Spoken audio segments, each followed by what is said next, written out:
Hello guys, welcome back to careers draw YouTube channel. तो दोस्तों, इस वीडियो में हम आपके लिए फिर से दो नई जॉब अपॉर्चुनिटीज लेकर आ चुके हैं। जो दो नई जॉब अपॉर्चुनिटीज है उसमें से जो सबसे पहली अपॉर्चुनिटी रहेगी वो रहेगी टीसीएस कंपनी की तरफ से। TCS NQT 2024 registration. जो टीसीएस एनक्यूटी टेस्ट रहता है, नेशनल क्वालिफायर टेस्ट रहता है, उसका रजिस्ट्रेशन कैसे करना है, एग्जाम पैटर्न से सिलेबस, सारी चीजें हम इस वीडियो में डिस्कस करेंगे। और हमने ये वीडियो क्यों इस वीडियो में हमने टीसीएस एनक्यूटी के बारे में डिस्कस किया, क्योंकि इसका पेपर अभी एक महीने के ऊपर आ चुका है और डेडलाइन भी 26 सितंबर रहेगी और 10 तारीख को इसका पेपर है। और पेपर से पहले आप सभी को पता होना चाहिए सिलेबस क्या रहेगा, एग्जाम पैटर्न क्या रहेगा, रजिस्ट्रेशन कैसे करना है, क्योंकि आप सभी को पता है एक बहुत बड़ी जो नेशनल क्वालिफायर टेस्ट रहता है वो टीसीएस कंडक्ट करता है हर साल, और इस साल भी कर चुका है। ठीक है, कंडक्ट कर चुका है और उसका रजिस्ट्रेशन जो प्रोसेस है वो ओपन है और वो शुरू हो चुका है। ठीक है, और आप सभी को पता है इसके लिए कितने लोग अपियर करते हैं, कितने कैंडिडेट्स के लिए अपियर करते हैं। तो उस अपियरेंस से हमें पता चलता है कि एनक्यूटी का जो वैल्यू है वो कितना बड़ा है, और आप सभी को इसके बारे में रिलेटेड पता होना चाहिए। इसलिए हमने ये वीडियो डिस्कस करेंगे। इस वीडियो में सबसे पहले एलिजिबिलिटी क्राइटेरिया देख लेते हैं कि कौन कौन इसके लिए एलिजिबल है, कौन कौन अप्लाई कर सकता है। जो अपने ग्रेजुएशन के प्री फाइनल और फाइनल ईयर स्टूडेंट्स है वो इसके लिए एलिजिबल है। 2019 से 25 तक, 2019 से लेकर 2025 तक के जो ग्रेजुएट्स है एम्प्लॉयमेंट अपॉर्चुनिटी के लिए तलाश में है वो इसके लिए एलिजिबल है, वो अप्लाई कर सकते हैं। फ्रेशर्स एलिजिबल है, और 2 साल तक का उनके पास प्रोफेशनल वर्क एक्सपीरियंस है वो भी इसके लिए एलिजिबल है, वो भी अप्लाई कर सकते हैं। ठीक है, रजिस्ट्रेशन वगैरह बाद में देखेंगे, लेकिन सबसे पहले सिलेबस एंड एग्जाम पैटर्न देख लेते हैं। तो दोस्त, एग्जाम पैटर्न में 2 राउंड होते हैं। सबसे पहले फाउंडेशन राउंड होता है जो कंपलसरी होता है निंजा एस्पिरेंट के लिए, और एडवांस राउंड होता है जो कंपलसरी होता है डिजिटल एंड प्राइम एस्पिरेंट के लिए। ठीक है, अभी ओवरऑल एग्जाम पैटर्न होता है। सबसे पहले फाउंडेशन राउंड होता है, उसमें 66 एमसीक्यूज होते हैं एंड नॉन एमसीक्यूज क्वेश्चन भी होते हैं। उसका टोटल ड्यूरेशन 75 मार्क्स का होता है।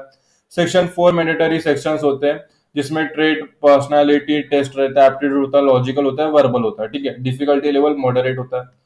जैसे आप फाउंडेशन राउंड क्लियर करते हो बाद में आप सेकंड राउंड में चले जाते हैं जो कि एडवांस राउंड होता है, जो कि 20 क्वेश्चन एमसीक्यूज रहता है और नॉन एमसीक्यूज रहते हैं, जो कि 90 मिनट का होता है। 2 मैंडेटरी सेक्शंस रहते हैं और डिफिकल्टी लेवल हाई रहता है, और 2 कोडिंग क्वेश्चंस उसमें अवेलेबल रहते हैं। जब आप सक्सेसफुली फाउंडेशन राउंड कंप्लीट करते हो उसी के बाद आप एडवांस सेक्शन के लिए एलिजिबल हो जाते हो। फाउंडेशन अगर आप कंप्लीट नहीं करते सक्सेसफुली तो आप एडवांस के लिए एलिजिबल नहीं रहोगे। यहाँ पे नो निगेटिव मार्किंग रहता है, निगेटिव मार्किंग वगैरह कुछ भी नहीं है। आप सब जो क्वेश्चंस नहीं आते उसके लिए भी आप ट्राई कर सकते हो, वो भी आप इसके लिए अप्लाई कर सकते हो। ठीक है, candidate can not switch between section और subsection nor they can revisit answered question. ठीक है, तो आपको जो एक सवाल दिया जाता है उसी के ऊपर पहले जो सवाल है वो कर दो, बाद में नेक्स्ट के ऊपर जाना। ठीक है, और हर 20 कैंडिडेट के ऊपर एक प्रॉक्टर असाइन किया जाएगा टीसीएस द्वारा। ठीक है, for candidate taking the test remotely AI will monitor video and audio feeds. ठीक है, अगर जो रिमोट वर्क मतलब ऑनलाइन टेस्ट दे रहे हैं उनके लिए एआई मॉनिटर करेगा वीडियो और ऑडियो।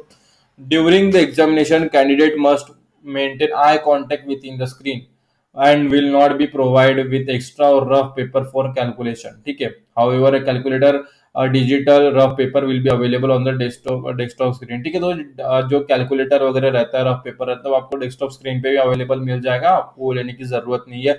और आई कांटेक्ट हमेशा स्क्रीन के ऊपर बनाए रखना है। ठीक है, इंग्लिश में होगा टेक्स्ट कंडक्ट। और ठीक है, the TCS NQT does not have specific cut off score pass fail criteria. Score card for all TCS NQT variants remain valid for 2 year, मतलब 2 साल तक का उसका स्कोर कार्ड चलता है। ठीक है, if candidate switch between tabs of browser during the exam the session will terminate immediately. मतलब आप स्विच नहीं कर सकते, ब्राउज बंद नहीं कर सकते, टैब बंद नहीं कर सकते। अगर ऐसा किया तो जो है आपके एग्जाम टर्मिनेट हो जाएगा इमीडिएटली।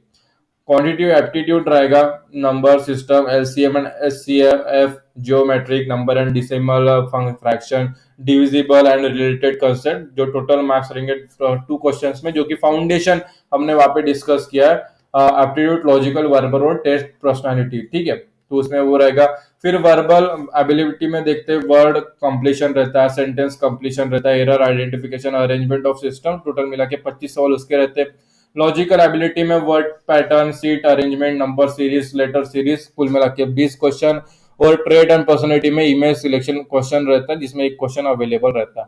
एडवांस राउंड में राउंड 1 एडवांस क्वांटिटेटिव रहता है जिसमें एलसीएम एचसीएम रहता है, alligation and mixture, advance geometry, कुल मिला के 10 क्वेश्चन। और जो एडवांस जो सेकंड राउंड होता है एडवांस लॉजिकल एबिलिटी, जिसमें word pattern, letter series, seating arrangement, advance number series 10 question. और जो सेकंड राउंड होता है जिसमें कोडिंग के 2 क्वेश्चन रहते हैं, जिसमें लैंग्वेज लाइक सी हैश के ऊपर पूछे जाएंगे। ठीक है। अभी इसकी रजिस्ट्रेशन लिंक आपकी इस वीडियो के डिस्क्रिप्शन में प्रोवाइड कर दी गई। जैसे आप उस पर क्लिक करोगे टीसीएस अप्लाई लिंक, ये पेज ओपन हो जाता है। जैसे ये पेज ओपन होगा आपको यहाँ पे सारी जो चीजें स्क्रॉल करना है, सारी चीजें पढ़ के यहाँ पे रजिस्ट्रेशन पर क्लिक कर देना है। रजिस्ट्रेशन पर जैसे क्लिक करोगे एक नया पेज हमारे सामने ओपन हो जाता है। आप देख सकते हो टीसीएस ION NQT। नीचे स्क्रॉल करके आप एक्सप्लोर नाउ करके वगैरह जो है फॉर्म फिलअप कर सकते हो। ठीक है, यहाँ पे कॉग्निटेंट वगैरह सारी जो चीजें आ जाती है। ठीक है, अभी हमें फिलअप करना है तो हम यहाँ पे एक्सप्लोर नाउ करेंगे। फिर यहाँ पे नीचे सारे फंक्शंस आते हैं, आपको जो भी सिलेक्ट करना है वो सिलेक्ट करके वहाँ पे फी वगैरह पेड करके आप वहाँ पे बाय कर सकते हो और एग्जाम के लिए अपियर हो सकते हो। ठीक है, अप्लाई कैसे करना है तो यहाँ पे पूरा डिटेल हमने इस वीडियो में डिस्कस कर दिया गया। यहाँ पे प्रोवाइड भी कर दिया गया कि receiver TCS ION not score पे browse and apply to various job listing available. TCS ION website में जितने भी जॉब अवेलेबल है लिस्टेड है उसमें आप अप्लाई करके देख सकते हो जब आपका स्कोर कार्ड आपके पास हो। ठीक है, तो सारी जो चीजें आपको इस वीडियो में डिस्कस की है, क्या पैटर्न है क्या नहीं है, तो इस वीडियो में अप्लाई कर दीजिए। अप्लाई रजिस्ट्रेशन पर अप्लाई कर दीजिए और सारी जो चीजें इस वीडियो में डिस्कस कर दी गई है। ठीक है, इस वीडियो की जो सेकंड एंड लास्ट अपॉर्चुनिटी रहेगी वो रहेगी इक्लियर्स कंपनी की तरफ से। EClerx walk in drive 2024 for financial analyst in Mumbai. Financial analyst job position होता है, जॉब रोल होता है, उसके लिए इक्लियर्स कंपनी द्वारा वॉक इन ड्राइव निकल चुका है और हम इस वीडियो में उस रिलेटेड सारे टॉपिक सारे कंसेप्ट डिटेल में आगे डिस्कस करेंगे। लेकिन सबसे पहले वॉक इन ड्राइव क्या होता है जिनके लिए जिन्होंने नहीं पता मैं उनको बता देता हूँ। देखो, रेगुलर प्रोसेस में हम क्या करते हैं, अप्लाई लिंक पर अप्लाई करते हैं और बाद में जो है कंपनी हमें नेक्स्ट राउंड के लिए शॉर्टलिस्ट करती है रिज्यूमे स्क्रीनिंग करके वगैरह। लेकिन वॉक इन ड्राइव में ऐसा कुछ नहीं होता है। कंपनी आपको एक पोस्ट देती है, उस पोस्ट के लिए एक लोकेशन देती है, उस लोकेशन में हमें जाना होता है, अपने जो रिक्वायर्ड डॉक्यूमेंट्स रहते हैं, सर्टिफिकेट्स रहते हैं, जो भी फाइनेंशियल एनालिस्ट समझो, फाइनेंशियल एनालिस्ट अगर जॉब है तो उसके रिलेटेड जो भी डॉक्यूमेंट्स है, सर्टिफाइड कोर्स अगर आपने किया, डिग्री है, वो लेके आपको इक्लियर्स कंपनी के जो दिए गए लोकेशन एड्रेस पर हमें जाना होगा और उसमें आपको direct face to face offline interview आपके इंटरव्यूअर को देना होगा। ठीक है, जॉब रोल फाइनेंशियल एनालिस्ट रहेगा। एक्सपीरियंस 0 to 2 ईयर का एक्सपीरियंस, मतलब फ्रेशर्स भी इसके लिए एलिजिबल है। 2 साल तक का अगर एक्सपीरियंस भी होल्ड करते हो तब भी एक्सपीरियंस भी इसके लिए एलिजिबल है, वो भी अप्लाई कर सकते हैं, वो भी वॉक इन डेट जा सकते हैं। ठीक है, वॉक इन डेट रहेगी वो 9 to 13 सितंबर रहेगा। इंडस्ट्री टाइप अगर बात करें तो एनालिटिक्स KPO रिसर्च के अंतर्गत आता है, डिपार्टमेंट फाइनेंस एंड अकाउंटिंग के अंतर्गत आता है। What you will do as a financial analyst, तो आपको जो फाइनेंशियल रिकॉर्ड्स होते हैं उसे मैचअप होता है कि ये श्योर करना होता है, प्रॉब्लम्स के जो क्लाइंट्स के जो भी प्रॉब्लम होते हैं उसे सॉल्व करना, उसके ऊपर सोल्यूशन देना आपकी जिम्मेदारी होती है। फाइनेंशियल प्रोडक्ट को हमेशा मैनेज करना विद डिफरेंट स्टेजेस, क्लाइंट को पहले से ही प्रॉब्लम्स के बारे में बता देना और कंपनी और क्लाइंट के बीच में जो भी चीजें है उसे रिपोर्ट करके उसे क्रिएट करना ये आपकी जिम्मेदारी होती है। क्वालिफिकेशन की बात करें तो BBA BMS BCom चलेगा। बैच 2024 में जो पास आउट हुए और उसके पहले जो सारे पास आउट हुए उसके लिए एलिजिबल है वो अप्लाई कर सकते हैं। What you will need as a financial analyst, ठीक है, तो अटेंशन टू डिटेल मतलब एक्यूरेट होना चाहिए अपने काम में, कम्युनिकेशन अच्छा होना चाहिए, written and verbal, computer skills अच्छी खासी होनी चाहिए और माइक्रोसॉफ्ट ऑफिस प्रोग्राम में होना चाहिए, क्योंकि एक्सेल में ज्यादातर आपका काम रहेगा तो एक्सेल में थोड़ा बहुत नॉलेज होना चाहिए। एनालिटिकल स्किल्स होना चाहिए, thinking logical and solve problem skills होने चाहिए, बेसिक फाइनेंस नॉलेज होना चाहिए, फाइनेंस कंसेप्ट के बारे में अंडरस्टैंडिंग होनी चाहिए। वॉक इन डेट जो रहेगी वो 9 सितंबर से लेकर 13 सितंबर तक है। वॉक इन टाइम रहेगा 11 AM से लेकर 2 PM तक। ठीक है, 11 सुबह 11 बजे से दोपहर 2 बजे तक रहेगा। एड्रेस की बात करें तो यहाँ पे देखो clear service limited building 11 second floor 3rd by lift, recruitment bay K Raheja mind space plot 3 TTC industrial area, Thane Belapur road, Airoli east, Navi Mumbai 400708। अभी इसका एड्रेस आपको बता दिया, लेकिन आप ढूंढोगे कैसे तो कुछ नहीं करना, इसकी लिंक आपको इस वीडियो के डिस्क्रिप्शन में प्रोवाइड कर दी गई। जैसे आप उस पर क्लिक करोगे आपके सामने ये पेज ओपन हो जाएगा।